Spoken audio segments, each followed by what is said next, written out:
Hello there, folks. I'm Dan Brown from a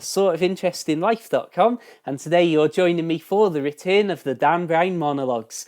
Now, the Dan Brown Monologues, for those who've never come across them before, are basically a series of videos where I like to try and talk about something that I love doing for several minutes in one take with no editing. And if it doesn't turn out well, then at the very least, I hope that you get to enjoy the scenes and images on the screen. So let's start with one of the most basic things that's central to my life and really spurred me on to look for a way to live an outdoors lifestyle, and that is walking. I've been into walking as a serious hobby since my early 20s, putting goodness knows how many thousands of miles, and so let's dive in and talk about why I love it. Now, firstly, I'd like to say that there's a certain misconception that people have when I talk about walking, or just anybody mentions walking in general, and that's that you have to have really expensive equipment and clothes and super duper boots, and you only ever walk up really steep, hard going mountains in the rain, and then maybe if you're lucky, there's a break in the clouds at the top so that you can enjoy the scenery for miles around.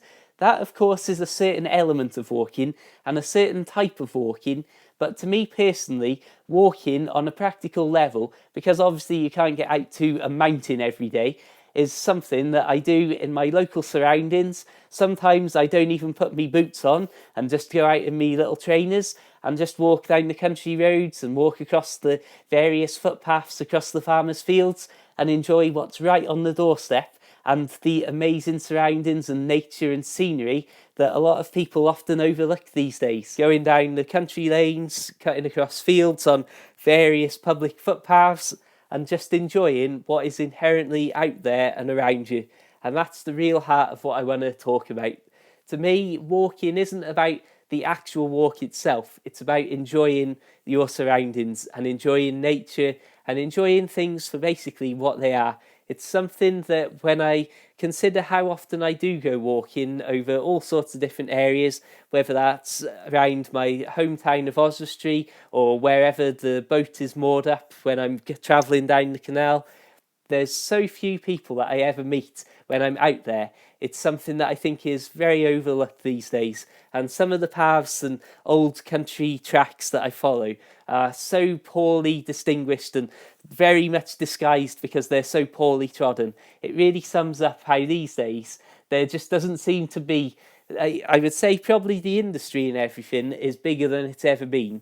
But when you actually get down to day-to-day walking, there's probably less going on than there ever has been away from, obviously, the big famous mountains like Snowdon and Scafell Pike and Ben Nevis, of course.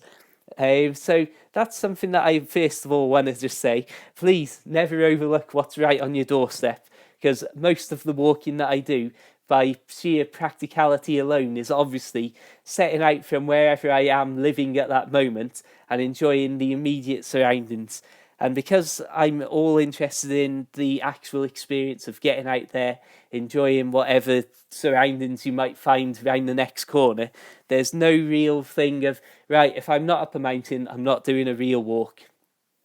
And that really, I suppose, is the heart of what I love about walking. It's not the actual walk itself, the destination, the route, or anything like that. It's about actually just enjoying what there is around you.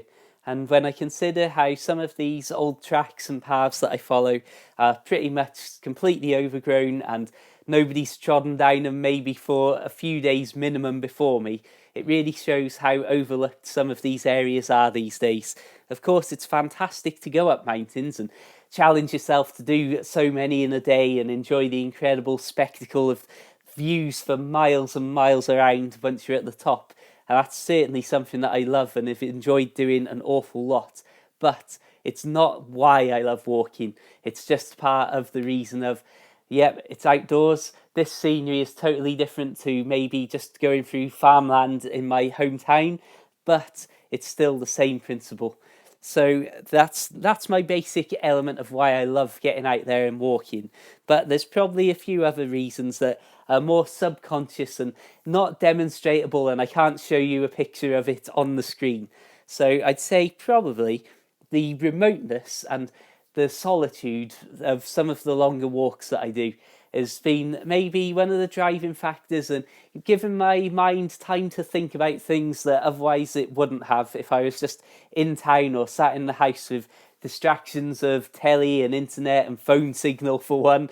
Um, I'd say when you're out walking, and some of the longer routes that I used to do, I mean, there's a 32-mile route that I used to try and do once every summer that led all around the local towns and villages and was just incredibly quiet roads and countrysides cutting across farmland, all the usual things like that. And when I think that I'd be out on those and that would obviously take me all day long to complete, there were certain parts of it where you'd end up being miles and miles away from home, even if you took the most direct route and the most quickest pace that you could possibly muster for miles of walking. And so that really sort of forces you to slow down and forces you to think, well, I'm hours away from home. There's no quick way that I could get home, so I've just got to enjoy it and just got to take my time and not wear my legs out too much. And that really forces you to slow down and forces you to have that time to think and the solitude of being out surrounded by nothing but natural things. Probably the same thing that I love about living on the boat when I'm more up in extremely rural places. It's not so much the environment as its own, like, right, this is where we are, it's beautiful, that's fantastic, and I love it. But it's also that feeling of, oh, look at this, we could be the only people in the world, or I could be the only person in the world right now. And that really does, I suppose, give you that time to think in a completely distraction-free environment where even if you don't want to, your mind will start to think about things it wants to and it'll start to run away with itself and get distracted as you really sort of lose focus and your mind just goes from thing to thing, thinking about what it wants to and probably what you should be thinking about. Whereas, like I say, if you're sat in your house with the internet and TV and everything around you, you never really get those big chunks of daytime hours to think about things and let your mind process things that maybe it should do or maybe it shouldn't do. Because there's certainly been times where I've been out walking and been in that mindset where I've sort of got into the rut and I'm thinking about things that I don't really want to think about, but it's probably been an overall good thing for me personally.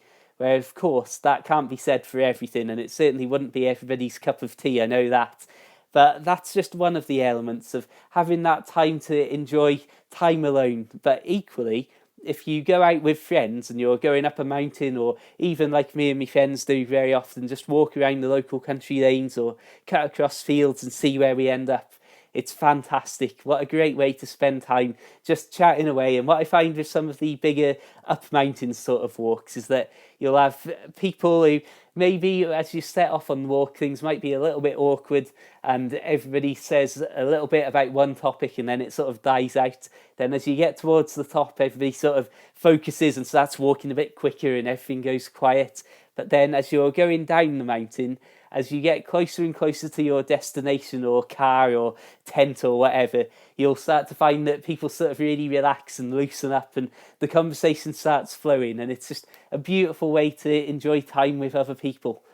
So that's just a little bit of why I love walking and all the rest of it. There's a few things that I've noticed with other people who either think, oh, that's boring, I don't want to do that, which I can certainly understand. Walking's not for everyone, and I would never try and make everybody go and enjoy the things that I enjoy. But what I also find is that there's people who maybe aren't as fit as they used to be, maybe a bit older, or for various circumstances aren't able to get out and enjoy doing the things that they love. And that, to me, what their attitude is a fantastic demonstration of exactly what I enjoy about getting out there and walking. And that's the same thing of they miss not being able to not walk out for miles on end, but the actual experience of just getting out there and being in the countryside environment. And it's quite an interesting thing that I find that people who are unable to get out and do it anymore are on pretty much the same wavelength as what I think about. Yeah, it's just nice to be out.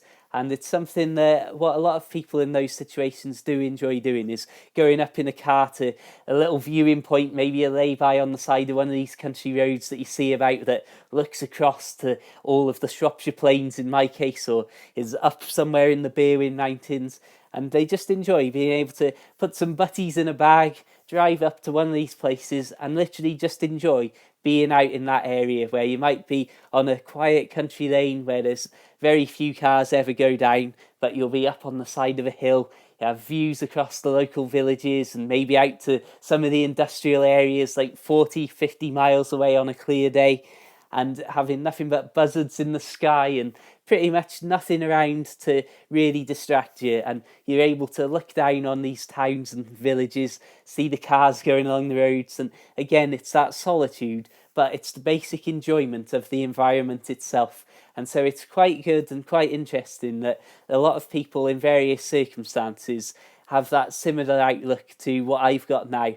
And I'm very grateful that I've been able to stumble on loving these experiences and environments while I'm still young enough and fit enough to enjoy them.